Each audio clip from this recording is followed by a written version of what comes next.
A história começa com Kunogun, um garoto completamente cego que um dia pergunta para os pais o que significa poder enxergar. A pergunta pega os dois de surpresa e, enquanto ainda estão meio em choque, um deles comenta que todo mundo sempre diz que os olhos dele não veem, mas ele nem sabe o que ver quer dizer. A mãe do Kunogun olha para ele toda preocupada, mas o pai resolve explicar. Ver é conseguir perceber cores e formas.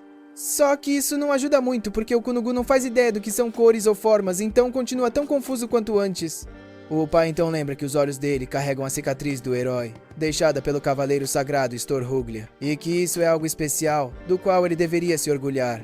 Kunogun aceita isso meio resignado, já que não tem muita escolha, mas ainda assim não consegue parar de se perguntar porque as criadas sempre sentem pena dele só porque ele não enxerga. Um dia, uma criada chamada Iko guia ele pela mansão para conhecer a nova professora de magia. Kunogun não entende por que precisa estudar magia, mas a Iko diz que seria um desperdício não aprender, já que ele nasceu com o emblema de água e usar magia é algo incrível. Kunogun responde que, mesmo podendo usar magia, ele ainda não consegue ir a lugar nenhum sem ajuda, então não vê muita vantagem nisso. Depois de andar um pouco pela casa, ele finalmente conhece Jenny Corsi, que diz que a partir daquele momento será a professora de magia dele. Poucos minutos depois do início da aula, Kunogun pega um cajado mágico e consegue lançar um feitiço com sucesso. Só que ele não faz ideia de que tipo de magia usou. E então a Jenny explica que é um feitiço de água chamado Auri, que permite criar água usando magia. Ela comenta que o que ele criou tem mais ou menos o tamanho de um globo ocular, e isso chama totalmente a atenção dele. Na mesma hora, a Jenny entra em pânico por achar que falou isso na frente de um garoto cego e, para não parecer insensível, tenta explicar que só usou uma comparação para ajudar. Enquanto isso, Kunogun tá ocupado tentando imaginar o tamanho dos próprios olhos e do que acabou de criar, até chegar à conclusão de que talvez ele consiga criar olhos com magia. Nesse momento, ele fica completamente decidido. Vai criar seus próprios olhos usando magia. Na hora do almoço, ele começa a sentir a comida com as mãos, desmontando o sanduíche só para descobrir o que tem dentro. Kunogun nunca tinha pensado nisso antes, mas agora tá super curioso sobre o que ele come. Tudo parece interessante, e ele se pergunta o que é aquela coisa fresca, meio parecida com grama na boca dele. A Iko diz que aquilo é alface, e que o que tem no pão é mostarda. Ele pega outra coisa do prato achando que é uma maçã, mas a Iko explica que na verdade é uma ameixa. Ela percebe como ele tá curioso e comenta que é gratificante cozinhar, já que é a primeira vez que ele demonstra interesse por comidas diferentes.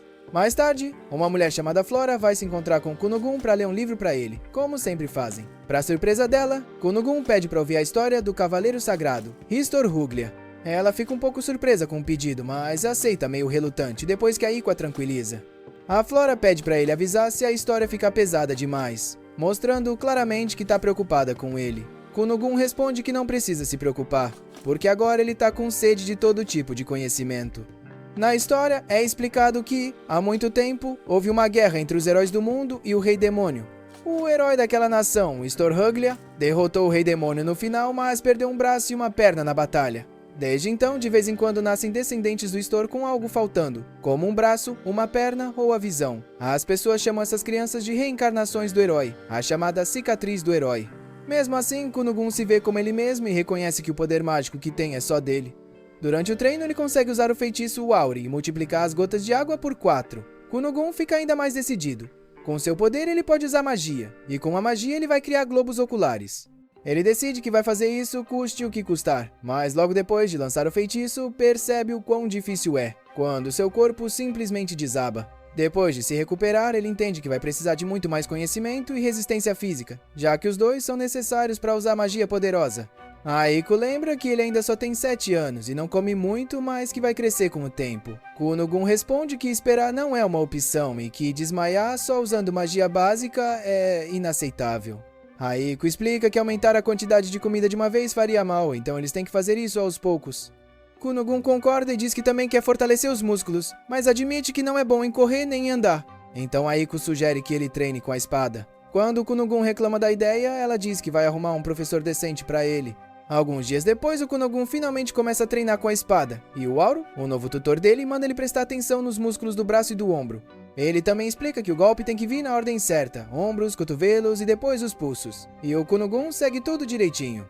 A Iko observa o treino com atenção até perceber que a Jenny chegou. Quando o Auro vai embora, a Jenny se aproxima do Kunogun e comenta que dá pra ver que ele tá aprendendo esgrima.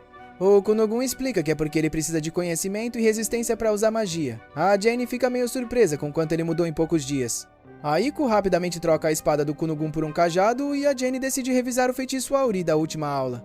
Ela não espera muita coisa, mas quando Kunogun lança várias esferas de água ao mesmo tempo, ela fica completamente sem palavras. A Jenny não consegue entender como ele aprendeu tanta coisa sozinho se ela ensinou tão pouco. Sinceramente, isso faz ela achar o Kunogun assustador de tão talentoso. Em outra cena, vemos a princesa Mirika Ruglia na mansão dela, e a criada avisa que a carruagem já tá pronta. A Mirika só se pergunta se ela realmente precisa ir, então a criada pergunta se ela odeia tanto assim a ideia de visitar o noivo. A Mirika comenta que tem certeza de que o Kunogun sente o mesmo, já que ele sempre parece deprimido. A criada lembra que isso é decisão do rei, então a Mirika não tem escolha. Dentro da carruagem, a Mirika começa a pensar no Kunogun, que nasceu com a cicatriz do herói e é uma figura importante para o reino de Ruglia. Ela sabe que esse casamento político faz parte das obrigações dela como realeza, mas não consegue evitar lembrar da primeira vez que se conheceram. Ela sempre tentava animar ele, perguntando do que ele gostava e do que queria brincar, mas a única resposta dele era nada, porque ele não podia fazer nada nem ir a lugar nenhum sozinho. A expressão dela fica triste ao lembrar disso, e ela não consegue acreditar que vai ter que ver aquele rosto sombrio pelo resto da vida. Para a surpresa dela, quando reencontra o Kunogun, ele a cumprimenta com um sorriso aberto, muito mais animado do que nunca. A Mirika não sabe nem como reagir, e quando pergunta o que aconteceu, o Kunogun diz que se apaixonou pela magia. Ele decide mostrar o feitiço a Ori ali mesmo, criando uma esfera de água e indo além, transformando aquilo num pequeno arco-íris para ela. A Mirika fica completamente encantada com a cena e percebe o quão incrível aquilo é. O Kunogun pede desculpa por ter feito ela andar pisando em ovos perto dele antes, e pergunta se hoje ela vai ouvir as histórias dele, já que ultimamente ele tem feito muitas coisas legais. A Mirika olha para ele surpresa, porque não sabia que ele conseguia fazer uma expressão daquele jeito. Sem pensar duas vezes, ela pega na mão dele e vai junto, super animada para ouvir tudo. No fim do dia, ela volta para casa pensando no quanto foi divertido passar o tempo com o Kunogun e desejando poder vê-lo de novo logo.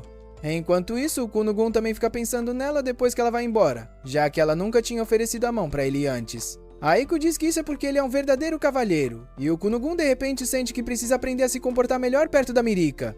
Então ele decide pedir ajuda para Flora, dizendo que quer se tornar um cavalheiro digno da princesa Mirika. A Flora aceita toda feliz, e diz que eles vão revisar postura e boas maneiras de um cavalheiro. Mas a Aiko interrompe e pede para ela fazer dele um cavalheiro com senso de humor também.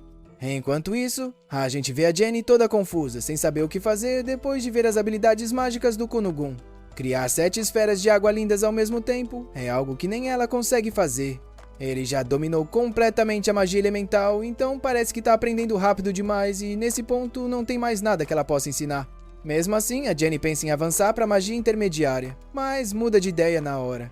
A pessoa no quarto ao lado ouve ela falando sozinha, toda desesperada, e pede para ela ficar quieta, o que só deixa a Jenny ainda mais nervosa. Ela tenta se acalmar, dizendo que isso era para ser um trabalho tranquilo e bem pago, ensinando magia elemental para uma criança.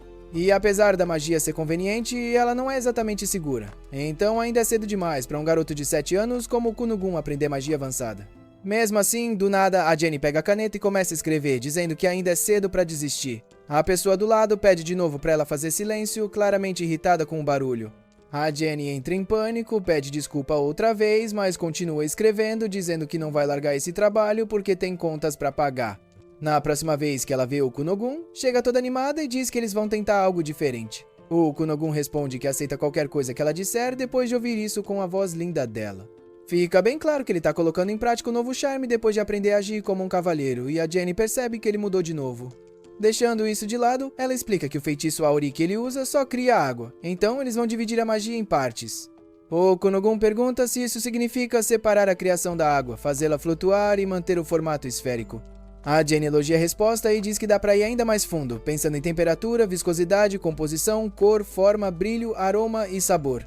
Ela explica que existe uma grande variedade de água e decide mostrar isso criando 2 esferas. O Kunogun toca nas duas e percebe na hora que uma é fria e a outra quente. A Jenny confirma e diz que essas alterações mágicas dão personalidade à magia, definindo claramente cada feiticeiro e seus talentos. O Kunogun entende que dá pra mexer nos detalhes finos da magia e, na próxima vez que lança o Aori, consegue criar água com sabor. A Aiko prova e diz que tem gosto de maçã, mas o Kunogun corrige ela, dizendo que na verdade é ameixa. A Jenny quase fica pálida ao ver que o Kunogun dominou instantaneamente a alteração mágica que ela passou a noite inteira tentando aprender. Ela tenta manter a calma e comenta que parece que ele consegue fazer tudo, mas o Kunogun diz que na verdade é um pouco difícil. Isso surpreende a Jenny e dá um pouco de esperança, até ele prometer que com o tempo vai dominar tudo. Naquela noite, ele fica acordado na cama segurando 2 maçãs, pensando em como consegue distinguir formas e aromas, mas não cores. Se ele não souber cores, não vai conseguir fazer alterações mágicas completas nem criar olhos. Então ele precisa aprender isso, porque quer enxergar tudo nesse mundo. Na manhã seguinte, Aiko pergunta o que ele quer beber, e ele diz que quer chá com leite sem leite, ou seja, só água quente. Então o Kunogun usa o Aori para criar uma esfera de água quente. Aiko não consegue esconder o quanto ficou impressionada e comenta que a magia é realmente incrível, ainda mais para alguém que não tem magia, já que parece um verdadeiro milagre divino. O Kunogun move a esfera de água, e no instante em que ela se aproxima das maçãs, ele se levanta de repente, todo chocado. Aiko corre e pega água com o Bully, perguntando o que aconteceu, claramente preocupada com a reação dele. Depois de alguns segundos em silêncio, meio sem acreditar, o Kunogun diz que acha que viu alguma coisa. Aiko larga tudo na hora e pergunta se isso é sério, mas ele tenta explicar que não sabe ao certo, que tecnicamente acha que não chegou a ver de verdade. Aiko não pensa 2 vezes e belisca as bochechas dele, dizendo que queria que ele fosse um cavalheiro com senso de humor, mas não que ficasse contando piadas sem graça. O Kunogun tenta fazê-la parar e explica que sentiu como se tivesse visto cores, ou melhor, como se tivesse sentido as cores através da magia. Quando ela finalmente solta ele, o Kunogun pega uma maçã verde e pergunta se ela é vermelha. Aiko se acalma rapidinho e responde que não, que é verde. Aí ele pega uma maçã vermelha e pergunta de novo, e Aiko responde. Então ele confirma que, pra ele, as cores e os nomes ainda não batem, porque ele nunca tinha visto cores antes. O Kunogun fica claramente confuso com isso. Então Aiko explica que existem expressões e formas de falar usando cores. Ela pergunta se ele consegue dizer quantas maçãs tem na mesa, e o Kunogun responde que consegue distinguir 3 maçãs vermelhas e 2 verdes. Aiko já começa a comemorar na hora, dizendo que isso é praticamente um milagre divino. Sem perder tempo, ela vai contar tudo pro pai dele, dizendo que o Kunogun agora consegue ver cores. Explica que ainda é num alcance pequeno, mas ele já consegue reconhecê-las. Quanto mais perto ele tá do objeto, mais claro fica, e quando toca, consegue distinguir a cor. O pai do Kunogun fica claramente surpreso e pergunta se isso quer dizer que ele agora consegue ler livros. Aiko confirma dizendo que ele consegue seguir a tinta para reconhecer as cores e que, mesmo sem saber letras ainda, ele vive grudado em livros ilustrados e enciclopédias. Depois de processar tudo isso, o pai do Kunogun pede para Aiko voltar para a casa principal. Ela tinha se mudado porque o Kunogun não queria incomodar os outros e o marido dela precisava cuidar dele sem descanso. Mas agora isso poderia mudar. Só que Aiko diz que não acha uma boa ideia, porque o Kunogun tá passando por uma mudança enorme e cada dia já é uma luta. Mudar o ambiente agora pode atrapalhar ele a alcançar seus objetivos. O pai do Kunogun entende rápido e concorda, dizendo que ela tá certa e que ele já está perto o suficiente para ver o filho sempre que quiser. Ele pede desculpa por ter colocado Aiko nessa situação de cuidar do Kunogun sozinha, mas ela garante que não tem problema, já que gosta de trabalhar pelo dinheiro. O pai dele sorri e diz que o jeito alegre dela pode fazer muito bem pro filho, e ainda aproveita para dizer que mais do que um elogio, ela adoraria um aumento. Só que aí ele cai na risada, deixando bem claro que isso não vai rolar. Algum tempo depois, Aiko vê o Kunogun treinando magia de novo. Ele explica que a Jenny vai chegar em breve e que queria surpreender ela. Aiko incentiva ele a dar o melhor de si. Então o Kunogun lança a Aori, criando uma enorme esfera de água vermelha acima deles. Aiko diz que é uma cor linda, como os olhos de um coelho branco. O Kunogun fica tão animado quanto ela, e comenta que quanto maior a esfera de água, mais intensa ele consegue sentir a cor. Ele tenta admirar aquela cor que está percebendo, mas bem nessa hora os pais e o irmão dele chegam. A mãe diz que ouviu a novidade e que sabe que ele agora consegue ver cores. O Kunogun sorri e reconhece a voz dela na hora, sabendo que é sua querida mãe. A emoção faz ele perder a concentração, e a enorme esfera de água cai em cima dele e da Aiko. Depois de um breve silêncio, o Kunogun simplesmente ignora o que acabou de acontecer e continua falando com a mãe, todo encharcado. Só que como aquela água vermelha parece muito com sangue, a cena assusta a mãe dele, que grita apavorada e, antes de entender qualquer coisa, desmaia nos braços do filho. O pai do Kunogun fica furioso na hora, perguntando como ele teve coragem de fazer algo tão horrível. O Kunogun não entende qual é o problema, então Aiko explica toda animada que o vermelho também é a cor do sangue humano. A mãe dele consegue se levantar de novo, mas o pai ainda tá possesso. Então castiga o Kunogun dizendo que ele vai ficar 2 meses sem mesada, e que o salário da Aiko vai ser reduzido por 3 meses. O Kunogun pede desculpa e aceita o castigo, mas a Aiko desmaia na hora ao ouvir isso. Enquanto isso, de longe, a Jenny observa tudo e confirma mais uma vez o quão assustador o Kunogun é. E isso faz ela se perguntar até onde ele vai chegar conforme for subindo na hierarquia. Por um instante, ela pensa que talvez ele consiga alcançar o maior título de honra desse mundo, o de feiticeiro cerúleo. Algum tempo depois, o pai do Kunogun decide conversar com o filho mais velho, Ilho, e diz que está pensando em mandar o Kunogun para a escola de crianças nobres. Ele sabe que, desde que nasceu, o Kunogun quase não saiu da mansão e que vai ter medo de estranhos no mundo lá fora, mas é justamente por isso que ele quer tentar. Ilho fica meio hesitante por um momento, porque a única coisa que vem à cabeça dele é aquela vez em que tentou brincar com o irmão mais novo, mas o Kunogun tropeçou na escada e soltou a mão dele. Mesmo sentindo culpa ao lembrar disso, Ilho olha para o pai com determinação e diz que vai aceitar e proteger o Kunogun a qualquer custo. E em outra cena, a gente vê o Kunogun lendo um livro tranquilamente, acompanhando as palavras com o dedo. Aiko pergunta o que ele está lendo, e ele responde que é sobre hidromancia. Kunogun explica que dá para encher um recipiente tratado com poderes sobrenaturais com água para prever o futuro, ou procurar objetos perdidos. Aiko se empolga na hora e pergunta se ele pode procurar a juventude e o brilho que ela perdeu. Kunogun tranquiliza ela, dizendo que ela ainda é jovem e está no auge da vida. Então Aiko pergunta se ele pode usar a hidromancia para encontrar o futuro marido dela. Kunogun só responde que ela é uma mulher incrível, então os homens nunca vão parar de rodear ela. Ele ainda comenta que, se não fosse o segundo filho do Marquês, ele se casaria com ela. Enquanto eles ficam brincando e zoando sem parar, a Flora só observa com um sorriso meio desconfortável, se perguntando como eles conseguem ser tão animados. Quando as lições começam, o Kunogun responde tudo certo, mas a Flora continua preocupada. Ela foi quem deu aulas para ele e ensinou as maneiras de um nobre cavalheiro. Só que a ideia da Aiko de transformar ele num cavaleiro bem-humorado faz a Flora duvidar se ela tá fazendo a coisa certa. Um homem alegre pode ser atraente e isso combina mais com o Kunogun. Mesmo achando esse pensamento meio superficial, ela continua cheia de dúvidas.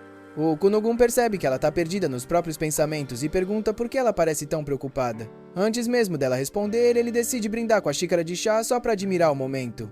Isso confirma a suspeita da Flora de que ela é meio superficial, mas ainda assim ela admite que, comparado à primeira vez que o conheceu, ele ficou bem mais adorável. Kunogun cheira o chá e diz que é uma colheita de 12 anos do novo reino, digna de uma mulher tão bonita quanto ela. Aiko corrige ele, dizendo que na verdade é nacional de Ruglia, mas isso só faz ele rir. A Flora continua observando a interação deles com um sorriso meio sem jeito, sem saber muito bem como reagir. À noite, Aiko decide levar o Kunogun de volta para casa, dizendo que o Lord Gurion está esperando por eles. Um vento forte e gelado faz os dois tremerem no caminho, então o Kunogun pergunta se pode fazer alguma coisa. Aí ele conjura Auri, criando 2 esferas de água quente para manter eles aquecidos. Aiko abraça uma das esferas, curtindo como ela é quentinha e macia, dizendo que é muito gostoso de tocar. Kunogun explica que encapsulou a água com uma membrana macia e elástica, mas que ainda é só um protótipo. Ela comenta que adoraria ter uma cama feita daquilo para dormir, e ele admite que também já pensou nisso. Enquanto praticamente inventa a cama d'água, o Kunogun começa a se perguntar o que o pai dele quer conversar com ele, com medo de ter feito alguma coisa errada. Aiko diz que não acha que ele tenha feito nada digno de bronca, já que aprendeu a lição depois do incidente do Mar de Sangue. Quando finalmente chegam à mansão, eles são recebidos pelo mordomo Valent e pelo irmão mais velho do Kunogun. Ilho caminha com ele pela casa e pergunta se ele quer que segure a mão dele para guiar. Kunogun tranquiliza o irmão e explica que tá tudo bem, que agora consegue se virar sozinho, já que percebe muito bem o que tá ao redor graças à magia. Ilho aceita rápido, mas ao olhar para o Kunogun não consegue evitar lembrar da expressão triste que ele tinha quando não conseguia se mover sozinho. O Kunogun sente o olhar e pergunta se tem algo errado, mas Ilho só sorri e diz que tá feliz por ver o irmãozinho bem. Depois de andarem um pouco, eles finalmente encontram os pais, que tem algo importante para dizer.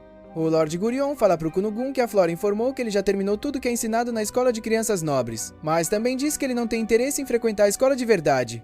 Kunogun confirma, dizendo que não quer causar problemas para os outros e que tem algo mais importante para priorizar do que a escola.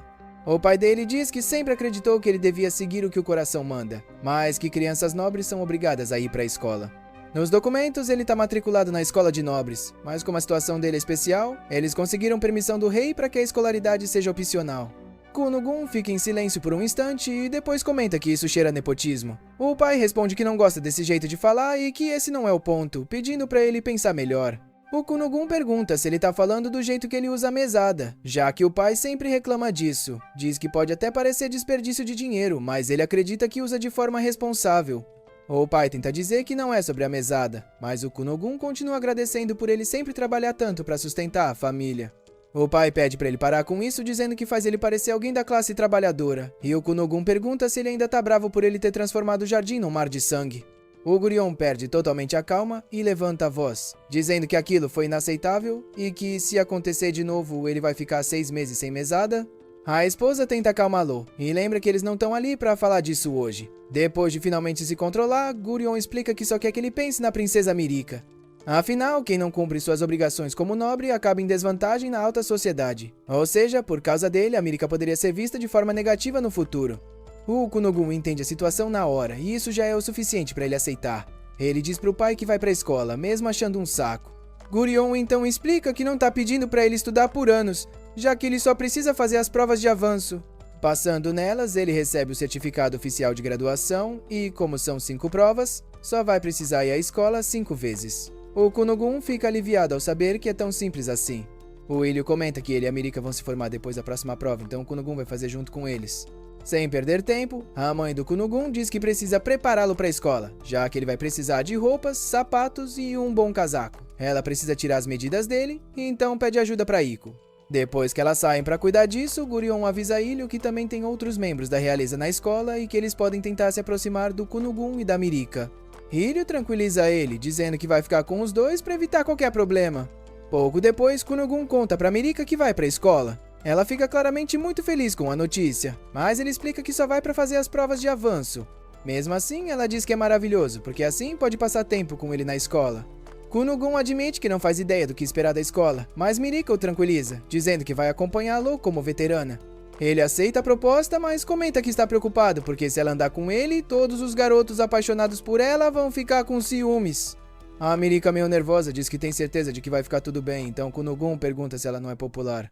Isso ofende ela na hora, e Mirika lembra que é uma princesa, então é óbvio que é popular, e que tem tantos garotos que gostam dela, quanto dedos na mão direita, ou seja, 5.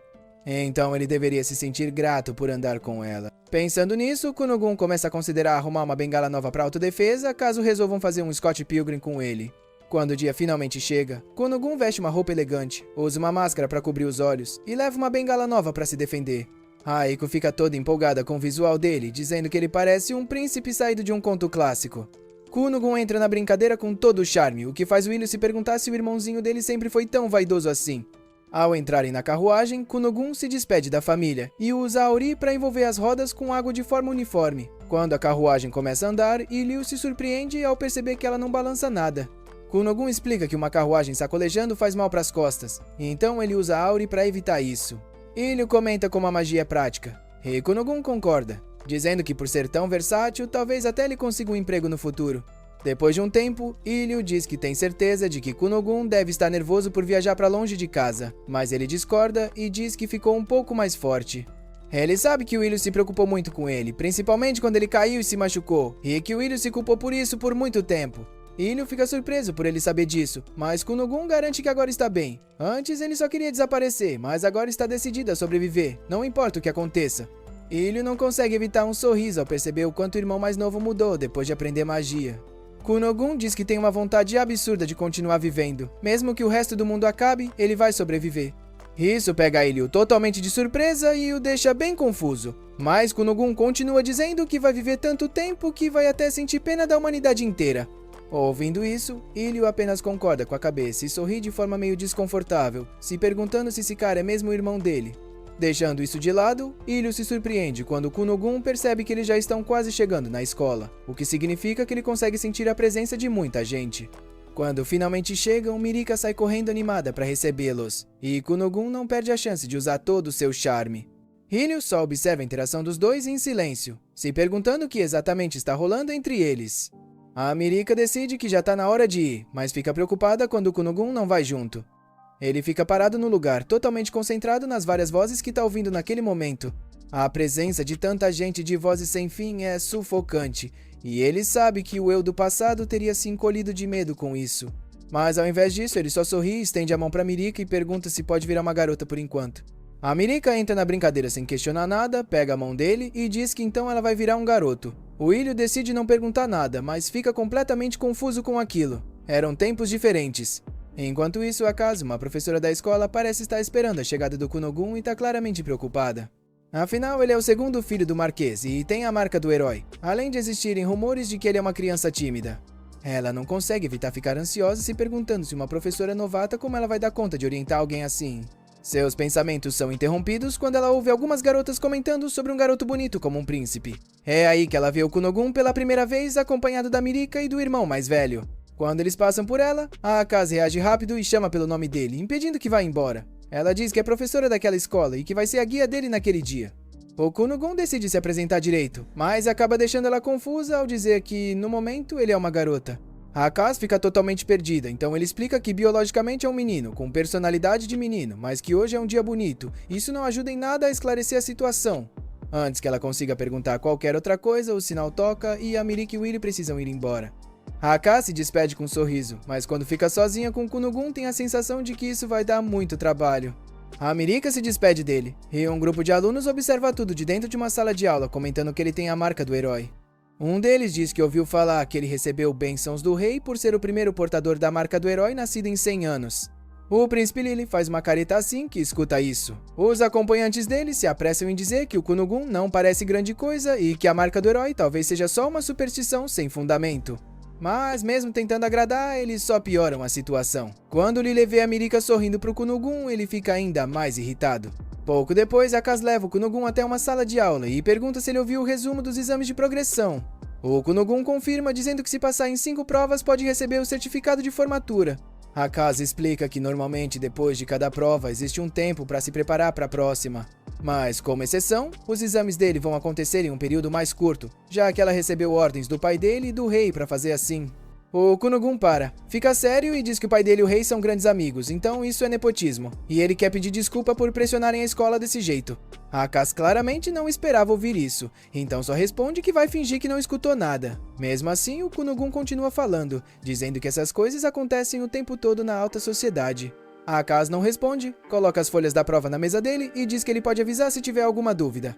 O Kunogun ainda comenta que o pai dele e o rei são unha e carne. A Akaze tenta ignorar, claramente nervosa, e pede para ele não envolver ela em confusão política. Ele insiste dizendo que essa relação vem da geração anterior, mas a Akaze corta ele na hora e manda começar a prova. Quando o sinal toca, a Akaze vai para a sala dos professores corrigir as respostas. Ela nunca imaginou que o Kunogun ficaria conversando a prova inteira e tinha certeza de que ele ia reprovar. Para a surpresa total dela, ele acertou tudo em todas as matérias, o que não faz o menor sentido para ela.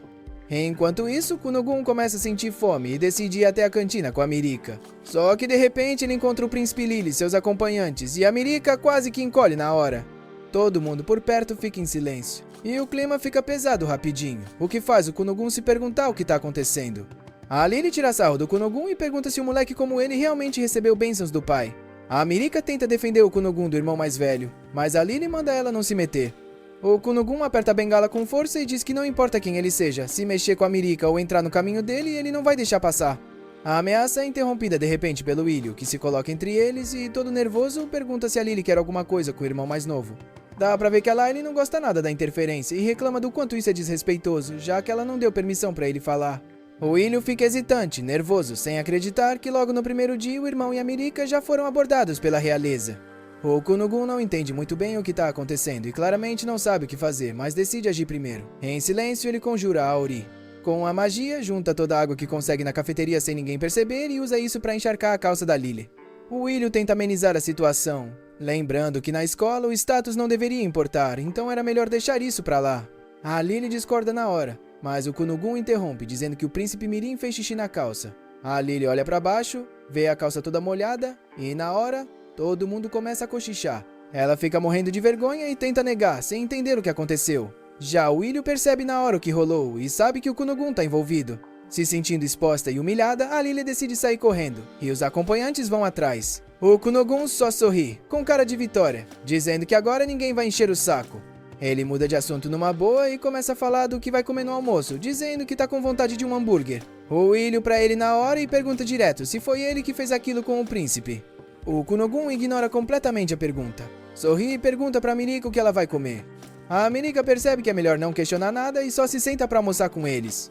Quando finalmente estão comendo, o Kunogun pergunta quem é a Lily, e a Mirika explica que ela é o irmão dela, o sexto príncipe, Lily Ruglia.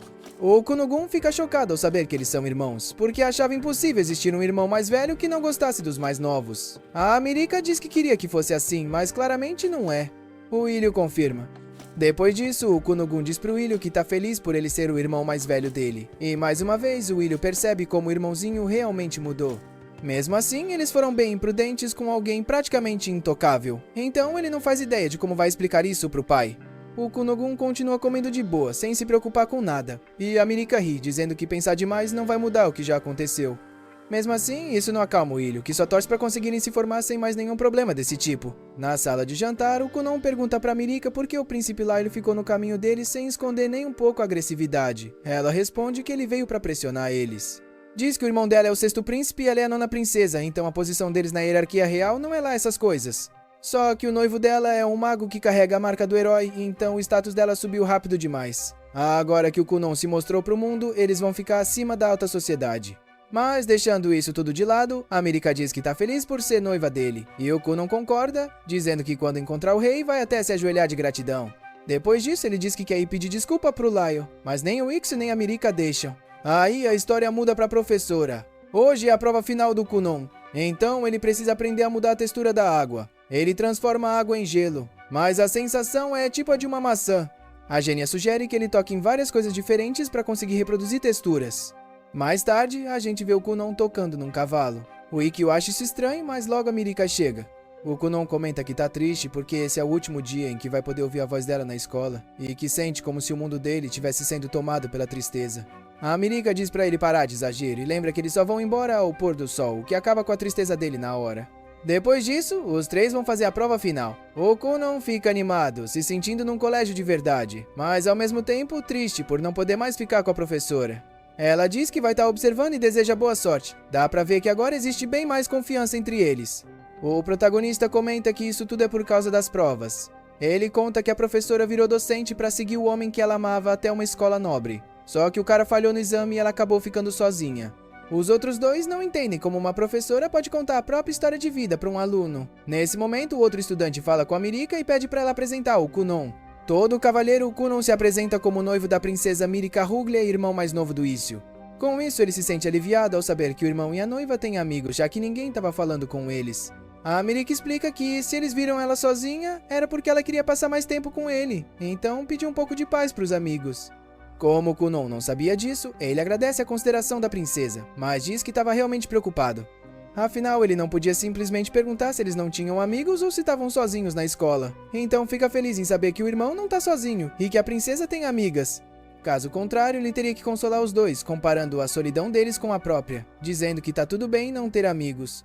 Todo esse drama deixa todo mundo sem reação, mas a Mirika entende que ele não liga pra não ter amigos. O Kunon confirma e ainda diz que humanos se viram bem sozinhos, o que deixa a sala inteira intrigada. Enquanto isso, o Lailo é avisado de que tá na hora da prova. Ele manda esperarem, mas os subordinados dele duvidam que, mesmo sendo príncipe, a professora vai esperar, afinal é a prova final. E aí o sino toca. Os alunos se sentam. O protagonista ia ser guiado pela Mirika, mas o Lailo aparece e separa os dois. As pessoas começam a cochichar. O Lailo percebe isso e, lembrando do que as criadas do castelo falavam dele pelas costas, fica furioso, porque ninguém tem coragem de falar isso na cara dele. Só que, do nada, o Kunon segura a mão dele e se apresenta. Todo mundo fica chocado. O Lailo manda ele soltar, mas o Kunon se agarra como uma tartaruga mordendo e diz que ele é o cunhado dele. Então, o certo é que eles se conheçam melhor. Então a gente vê eles se debatendo e deixando bem claro que não deu permissão para ser tocado.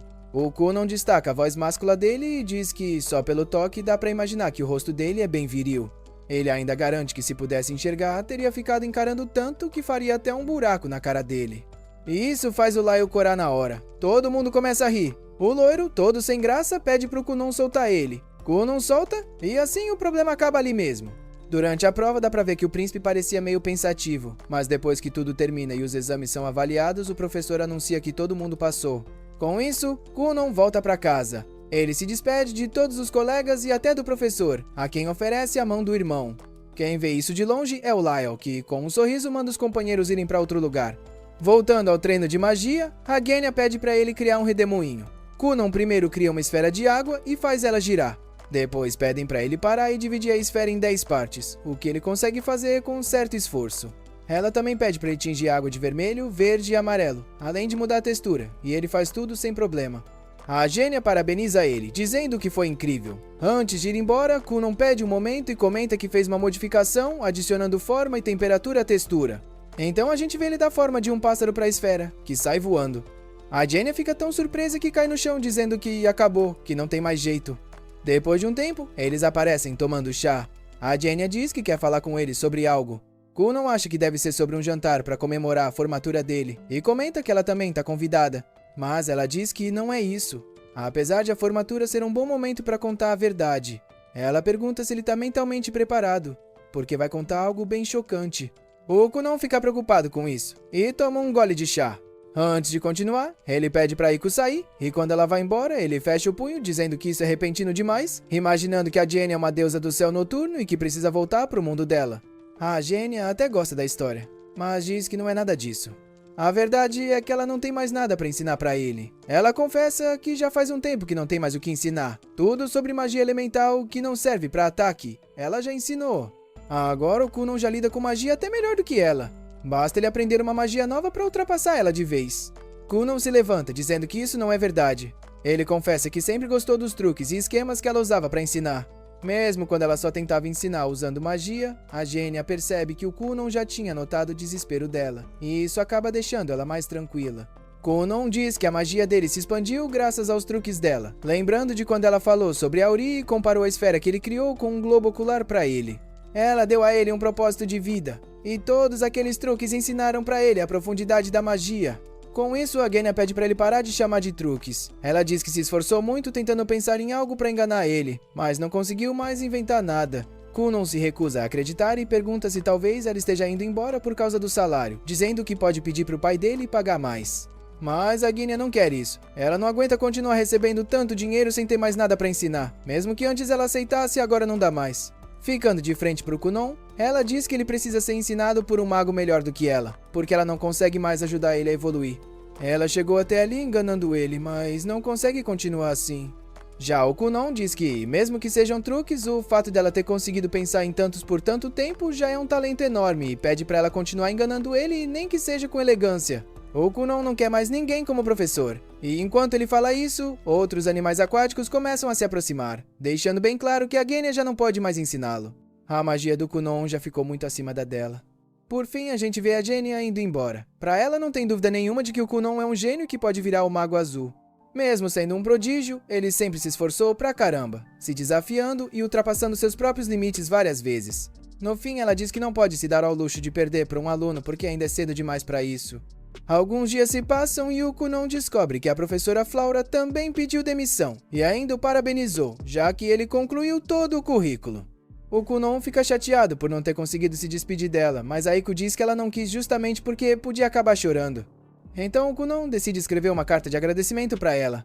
A Iko apoia a ideia, mas aproveita para pedir que ele pergunte se na mansão dela tem algum servo entre 18 e 25 anos, que ganhe bem e seja alto e bonito. Quando ouve isso, o Kunon fica triste. Ele pergunta se ela vai abandoná-lo para se casar. Ela pede desculpa, mas confirma que sim. Também diz que agora ele já consegue viver sozinho sem problemas, então ela não é mais necessária. Isso deixa o Kunon ainda mais abatido e ele diz que não vai conseguir. Ele conta pra ela uma história sobre um coelho que morreu por se sentir sozinho. Chateado, ele diz que não vai pedir nada pra Flaura. Já à noite, a família inteira aparece jantando junta. O Kunon conta o que a Flaura disse e que ela recomendou que ele procurasse um mago talentoso para ensiná-lo. Nisso, o Ixil comenta que corre um boato na escola sobre um mago excepcional da corte real, um cara chamado Zeon. A mãe pergunta se ele tá falando do Sr. Zeon Lee Findle. O Ixil confirma e diz que parece que ele é um mago bonito e com uma quantidade absurda de mana. Ao ouvir isso, o pai manda todo mundo parar. Ele diz que é impossível convidar um mago da corte real. O Kunon pergunta se ele tem certeza, já que agora ele sabe que tem o favor do rei. O pai pergunta quem tá colocando essas ideias na cabeça dele, se por acaso foi a Iko. Quando citam o nome dela, a Iko espirra toda confusa.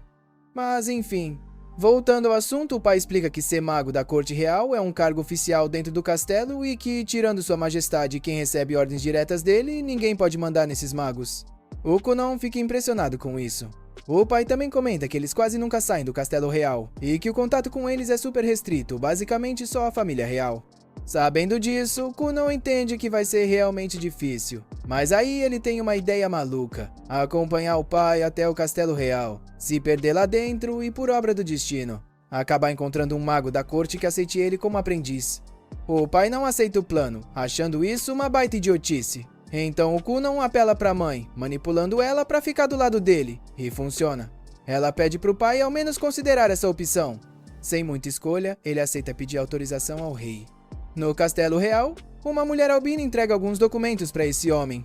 Ele pergunta se é sobre aquela criança, porque se for, é algo nunca visto um aprendiz pedir para ser ensinado por um mago da corte real, mesmo sendo um nobre próximo de sua majestade. A albina comenta que poder e status não significam nada para um mago da corte, mas que a irmãzinha dela, Mirika, é completamente apaixonada por aquele pequeno mago.